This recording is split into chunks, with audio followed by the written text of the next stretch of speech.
এ পুষু, ওদেরকে আমাদের পুষু একটা মাছ দিলাম, ফেঁচা খেলো, খেয়ে এবার মানে মাছটা ফ্রিজের মাছ তো একটু গরম করে দিলাম। এদেরকে এবার আবার দুধ গরম করছি, এই দুধ চাপিয়েছি, আর এদেরকে পুষুর ভাত নিয়েছি। এবার পুষুকে চারটি ভাত দেবো, পুষু ভাত খাবে। দাঁড়া পুষু, দুধটা গরম হয়ে গেছে। শোনা কই রে পুষু, কই? ও বাবা রে, ও বাবা রে, এই তো এসো এসো এসো, ঘরে এসো। পশু খুব বড় হয়ে গেছে, ছোট্ট পাড়া ছিল, ভালো করে কোথাও খাওয়া দাওয়া করতে পারতো না। আমার বাড়ি 1.5 মাস 2 মাস আসছে। একদিন ইশারা করেছি আমি ছাদে, বুঝলে পশু ভালোবাসা বোঝে গো। একদিন একজনাদের একটা চালে, রান্নাঘরের চালে বেড়াচ্ছে, আমি এখন ওকে বলেছি এ পুষু, আর আমার দিকে খুব তাকিয়েছে। তখন একটু ছোট্ট ছিল, এই মাস 2 আগেকার কথা।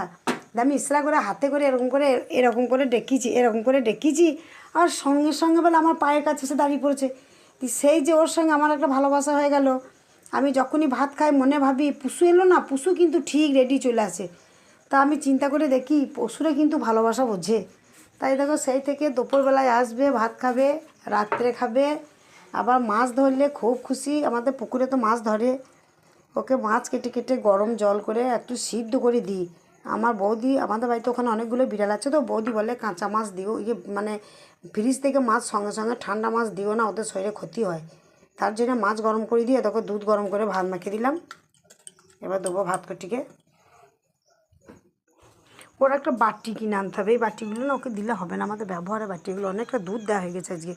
আরে পুষু, তুই এত দুধ খেতে পারবি? দুধ তো মনে হচ্ছে ঢলে পড়ে যাবে।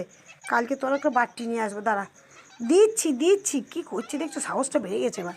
আসলে আমার ভালোবাসাটাও বুঝে গেছে। নাও খেয়ে নাও, অনেক দুধ দিয়েছি, খেয়ে নাও।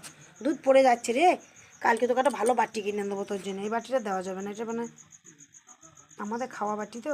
খেয়ে নাও খেয়ে নাও খেয়ে নাও খেয়ে নাও, অনেক দুধ দিয়েছে দেখো, অনেক দুধ দিয়েছি, খেয়ে নাও। দুধ সব পড়ে যাচ্ছে, আগে দুধটা চুমকি খেয়ে নে পুষু। পুষুকে কাল একটা বাটি দেবো, দাঁড়া প্লাস্টিকের রসগোল্লার বাটিগুলো একটু দিয়ে দেবো কাল। এই হলো আমাদের পুষু। এ দেখো পুষু আমাদের খাবার খাচ্ছে। তা পশুরা ভালোবাসা বোঝে, এবং ওদেরকে ভালোবাসলে ওরা কিন্তু আমাদেরকেও ভালোবাসে। কিচ্ছু ভয় নাই। ওই যে আমাদের টিন আছে, ওই দরজার দিকে খালি তাকাবে, খেতে খেতে মনে করবে কি টিন আসবে। আর টিনের সঙ্গে ওর এত ইফেক্ট কেন কে জানে। ওদের দুজনের একটু মিল করাতে হবে, কিন্তু আমি পারছি না মিল করাতে। আসলে এই যদি আর একটু ছোটো থাকতো না, তাহলে মিলটা ভালো হতো। আর টিনও বড়ো হয়ে গেছে, এও বড়ো হয়ে গেছে, যার জন্য এরা মিল হচ্ছে না। কিন্তু আমাদের ওখানে কী হয়, বিড়ালের বাচ্চাগুলো কুকুরের ওপরে শুয়ে থাকে, কুকুরের পিঠে শুয়ে থাকে। আমি দেখেছি, অনেক ভিডিও দিয়েছি, আবারও দেবো যখন যাব। ভাই বন্ধুরা, এখনকার মতো আসি, টাটা। এ দেখো আমি খুব কুকুর প্রেমী, বিড়াল প্রেমী, পাখি প্রেমী। দুধটাও তুলে গেল ও রে, তোকে আমি খেতে দিতে গিয়ে রে। তা আমি পশু খুব ভালোবাসি, পশু নিয়ে আমি থাকতে ভালোবাসি, ছোট শিশু নিয়ে থাকতে ভালোবাসি। আমি মানে নিচে বলছি না, আমি পুরো আলুর মতো, আমি সবার সাথে মিল খাই। কি বাচ্চা, কি ছোট, কি শিশু, কি বুড়ো, আমি সবার সাথে মিশতে পারি। ভাই বন্ধুরা, এখনকার মতো আসি, টাটা।